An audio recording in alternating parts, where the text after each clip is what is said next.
ಕ್ರಿಕೆಟಿಗ ಶ್ರೇಯಸ್ ಅಯ್ಯರ್ ಜೀವಕ್ಕೆ ಅಪಾಯ ಬಂದಿದೆ. ಇದೀಗ ಆಸ್ಟ್ರೇಲಿಯಾ ವಿರುದ್ಧ ಪಂದ್ಯದಲ್ಲಿ ಕ್ಯಾಚ್ ಹಿಡಿದು ಗಾಯವನ್ನು ಮಾಡಿಕೊಂಡಿದ್ದಾರೆ. ಈಗಲೂ ಐಸಿಯುವಿನಲ್ಲಿಯೇ ಚಿಕಿತ್ಸೆಯನ್ನ ಪಡೆದುಕೊಳ್ತಾ ಇದ್ದಾರೆ ಶ್ರೇಯಸ್ ಅಯ್ಯರ್. ಅಲೆಕ್ಸ್ ಕ್ಯಾಚ್ ಹಿಡಿಯುವಾಗ ಎಡ ಮೊಣಕೈಗೆ ಗಾಯ ಆಗಿದೆ. ಅಯ್ಯರ್ ದೇಹದ ಒಳಗೆ ಸ್ಥಿಮಿತಕ್ಕೆ ಸಿಗ್ತಾ ಇಲ್ಲ ಈ ಒಂದು ರಕ್ತಸ್ರಾವ. ಕ್ಷೀಣಿಸ್ತಲೇ ಇದೆ ಶ್ರೇಯಸ್ ಅಯ್ಯರ್ ಅವರ ಬ್ಲಡ್ ಪ್ರೆಷರ್. 48 ಗಂಟೆಯ ಒಳಗೆ ರಕ್ತಸ್ರಾವ ಸ್ಥಿಮಿತಕ್ಕೆ ಬಾರದೆ ಇದ್ರೆ ಅಪಾಯ ಅಂತ ಹೇಳಲಾಗ್ತಾ ಇದೆ. ಸಿಡ್ನಿಯಲ್ಲಿನ ಆಸ್ಪತ್ರೆಯಲ್ಲಿ ಐಸಿಯುನಲ್ಲಿ ಇದ್ದಾರೆ ಶ್ರೇಯಸ್ ಅಯ್ಯರ್. ಚಿಕಿತ್ಸೆಯನ್ನ ಪಡೆದುಕೊಳ್ತಾ ಇದ್ದಾರೆ. ಅತಿ ಹೆಚ್ಚಾಗಿ ಬ್ಲಡ್ ಪ್ರೆಷರ್ ಆಗ್ತಾ ಇದೆ. ಸೊ ಹಾಗಾಗಿಯೇ ಸಾಕಷ್ಟು ಅವರ ಜೀವಕ್ಕೆ ಅಪಾಯ ಅಂತ ಕೂಡ ಹೇಳಲಾಗ್ತಾ ಇದೆ. ನೋಡಿ, ಆಸ್ಟ್ರೇಲಿಯಾ ವಿರುದ್ಧ ಪಂದ್ಯದಲ್ಲಿ ಕ್ಯಾಚ್ ಹಿಡಿದು ಈ ಗಾಯಕ್ಕೆ ಒಳಗಾಗಿದ್ದಾರೆ. ಈಗಲೂ ಕೂಡ ಐಸಿಯುನಲ್ಲಿಯೇ ಚಿಕಿತ್ಸೆಯನ್ನ ಪಡೆದುಕೊಳ್ತಾ ಇದ್ದಾರೆ ಶ್ರೇಯಸ್ ಅಯ್ಯರ್ ಅವರು. ಅಲೆಕ್ಸ್ ಕ್ಯಾಚ್ ಹಿಡಿಯುವಂತಹ ಸಂದರ್ಭದಲ್ಲಿ ಅವರ ಎಡ ಮೊಣಕೈಗೆ ಗಾಯ ಆಗಿತ್ತು. ಅಯ್ಯರ್ ದೇಹದ ಒಳಗೆ ಈ ರಕ್ತಸ್ರಾವ ಸ್ಥಿಮಿತಕ್ಕೆ ಸಿಗ್ತಾ ಇಲ್ಲ. ಶ್ರೇಯಸ್ ಅಯ್ಯರ್ ಬ್ಲಡ್ ಪ್ರೆಷರ್ ಕೂಡ ಕ್ಷೀಣಿಸ್ತಲೇ ಇದೆ. ವೇರಿಯೇಷನ್ ಆಗ್ತಾನೆ ಇದೆ. 48 ಗಂಟೆಯ ತನಕ ಅವಕಾಶವನ್ನು ನೀಡಲಾಗಿದೆ. ಅಷ್ಟರಲ್ಲಿ ಏನಾದರೂ ಈ ಒಂದು ರಕ್ತಸ್ರಾವ ಏನಾಗ್ತಾ ಇದೆ ಅದು ಸ್ಥಿಮಿತಕ್ಕೆ ಬರುತ್ತಾ ಇಲ್ವಾ ಅಂತ ಹೇಳಿ ವೈದ್ಯಾಧಿಕಾರಿಗಳು ಕಾತುರದಿಂದ ಕಾಯ್ತಾ ಇದ್ದಾರೆ. ಇನ್ ಕೇಸ್ ಏನಾದರೂ 48 ಗಂಟೆಯ ಒಳಗೆ ರಕ್ತಸ್ರಾವ ನಿಲ್ಲದೆ ಹೋದರೆ ಅಪಾಯ ಕಟ್ಟಿಟ್ಟ ಬುತ್ತಿ ಅವರ ಜೀವಕ್ಕೆ ಕುತ್ತು ಅಂತ ಕೂಡ ಹೇಳಲಾಗ್ತಾ ಇದೆ.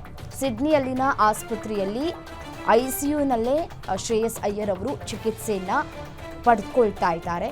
ಗಂಭೀರ ಸ್ವರೂಪವನ್ನು ಪಡೆದುಕೊಂಡಿದೆ ಇದೀಗ ಅವರ ಆರೋಗ್ಯ. ಕ್ಷಣದಿಂದ ಕ್ಷಣಕ್ಕೂ ಆತಂಕಗಳು ಕೂಡ ಹೆಚ್ಚಾಗ್ತಾ ಇದೆ. ಅಭಿಮಾನಿಗಳು ಕೂಡ ಕಾತುರದಿಂದ ಕಾಯ್ತಾ ಇದ್ದಾರೆ ಯಾವಾಗ ಹುಷಾರಾಗಿ ಅವರು ಹೊರಗಡೆ ಬರ್ತಾರೆ ಅಂತ ಹೇಳಿ.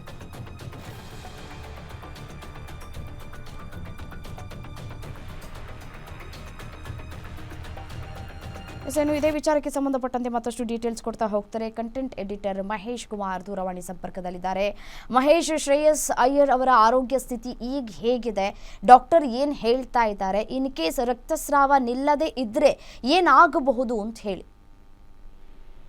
ರಮ್ಯಾ, ಇದು ಶ್ರೇಯಸ್ ಅಯ್ಯರ್ ಅವ್ರಿಗೆ ಆಗಿರೋ ಈ ಇಂಜುರಿ ಇದೆಯಲ್ಲ, ಇದು ಸ್ಟಾರ್ಟಿಂಗ್ ಅಲ್ಲಿ ತುಂಬಾ ನಾರ್ಮಲ್. ಯಾಕೆಂದ್ರೆ ಆಟ ಆಡ್ಬೇಕಾದ್ರೆ ಬೀಳ್ತಾರೆ ಅನ್ನೋ ಕಾರಣಕ್ಕೆ ನಾರ್ಮಲ್ ಅಂತ ಅನ್ಕೊಂಡಿದ್ರು.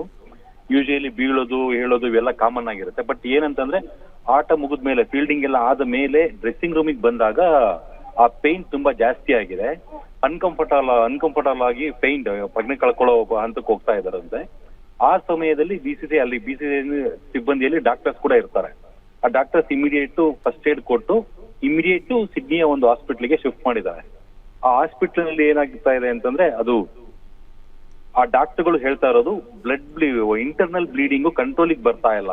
ಅಂದ್ರೆ BP ಲೆವೆಲ್ ಹಂತವಾಗಿ ಕ್ಷೀಣಿಸ್ತಾ ಇದೆ ಮತ್ತೆ ವೇರಿಯೇಷನ್ಸ್ ತುಂಬಾ ಇದೆ. ಹೀಗಾಗಿ ಆ BP ಕಂಟ್ರೋಲಿಗೆ ಬರಬೇಕು ಮತ್ತು ಆ ರಕ್ತಸ್ರಾವ ನಿಲ್ಬೇಕು. ಅಂದ್ರೆ ದೇಹದ ಒಳಗಡೆ ರಕ್ತಸ್ರಾವ ಆದ್ರೆ ಅದು ಅಷ್ಟು ಈಸಿಯಾಗಿ ಕಂಟ್ರೋಲಿಗೆ ಬೇಗ ಬರೋದಿಲ್ಲ. BP ಕಂಟ್ರೋಲಿಗೆ ಬಂದ್ಬಿಟ್ಟ ನಂತರನೇ ರಕ್ತಸ್ರಾವ ಕಂಟ್ರೋಲಿಗೆ ಬರ್ಬೇಕಾಗತ್ತೆ. ಈ ಪ್ರಾಬ್ಲಮ್ ಇಂದಾಗಿ ಡಾಕ್ಟರ್ಗಳು ಕೂಡ 48 ಅವರ್ಸ್ ಟೈಮ್ ಕೊಟ್ಟಿದ್ದಾರೆ. ಅದು ಒಂದು ಹಂತಕ್ಕೆ ಅದೇನಾದ್ರು ಕಂಟ್ರೋಲಿಗೆ ಬರಲಿಲ್ಲ ಅಂದ್ರೆ ಜೀವಕ್ಕೆ ಅಪಾಯ ಅಂತ ಹೇಳ್ತಾ ಇದ್ದಾರೆ. ಆದ್ರೆ ಅದು ಆಗೋಲ್ಲ ಅನ್ನೋ ಒಂದು ಭರವಸೆ ಬಿಸಿಸಿಐನವರು ಮತ್ತು ಸಿಡ್ನಿಯಲ್ಲಿರೋ ಡಾಕ್ಟರ್ಸ್ ಕೂಡ ಇಬ್ರು ಕೂಡ ಅದನ್ನ ಕ್ಲಾರಿಫಿಕೇಶನ್ ಕೊಡ್ತಾ ಇದ್ದಾರೆ. ಅಂದ್ರೆ 2 ರಿಂದ 7 ದಿನಗಳ ಒಳಗಡೆ ಅವ್ರು ರಿಕವರ್ ಆಗ್ಬೋದು ಅಂತ ಒಂದು ರಿಪೋರ್ಟ್ ಇದೆ. ಇನ್ನೊಂದು ಕಡೆ ಸೋರ್ಸಸ್ ಪ್ರಕಾರ ಹೇಳ್ತಾ ಇರೋ ರಿಪೋರ್ಟ್ ಏನು ಅಂತಂದ್ರೆ, ಆ ಇಂಟರ್ನಲ್ ಬ್ಲೀಡಿಂಗ್ ಕಂಟ್ರೋಲಿಗೆ ಬರಲಿಲ್ಲ ಅಂತಂದ್ರೆ ಅದು ಇಡೀ ದೇಹಕ್ಕೆ ವ್ಯಾಪಿಸ್ಕೊಳ್ಳೋ ಆತಂಕ ಇರುತ್ತೆ. ಹಾಗಾದ್ರೆ ಶ್ರೇಯಸ್ ಅಯ್ಯರ್ ಜೀವಕ್ಕೆ ಅಪಾಯ ಬರಬಹುದು ಅಂತ ಒಂದು ಆತಂಕ ವ್ಯಕ್ತಪಡಿಸ್ತಾ ಇದ್ದಾರೆ. ಬಟ್ ಇದು ಸೋರ್ಸಸ್ ಹೇಳ್ತಾ ಇರೋದು. ಆದ್ರೆ ಬಿಸಿಸಿಐ ಆಗ್ಲಿ ಕ್ರಿಕೆಟ್ ಆಸ್ಟ್ರೇಲಿಯಾ ಆಗ್ಲಿ ಎರಡೂ ಕೂಡ ಅಫಿಷಿಯಲ್ ಸ್ಟೇಟ್ಮೆಂಟ್ ಪ್ರಕಾರ ಇವರು 2 ರಿಂದ 7 ದಿನಗಳ ಒಳಗಡೆ ರಿಕವರ್ ಆಗ್ತಾರೆ ಅನ್ನೋ ಒಂದು ಭರವಸೆ ವ್ಯಕ್ತಪಡಿಸ್ತಾ ಇದ್ದಾರೆ ರಮ್ಯಾ.